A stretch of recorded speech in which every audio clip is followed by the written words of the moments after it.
Why do men choose not to talk? When you get into heated disagreements with your father, your lover, your brother, or your best friend, did you see how they react? Or did you even witness what they do next? They stop talking. They want to tell something but they can't. Do you want to know why?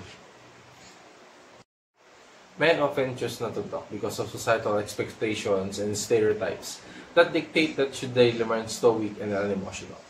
From a young age, boys are often taught to suppress their feelings and not show vulnerability, leading them to bottle up their emotions rather than express them through talking. Also, men may fear being judged or ridiculed for opening up about their thoughts and feelings, leading them to avoid conversations that may make them appear weak or less masculine. In addition, men may not talk because they may not have the necessary communication skills to effectively express themselves.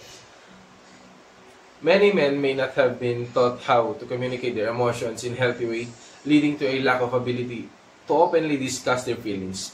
Some men may also struggle with identifying and labeling their emotions, making it difficult for them to articulate their thoughts to others. Overall, societal expectations and lack of communication skills may contribute to why men choose not to talk about their emotions.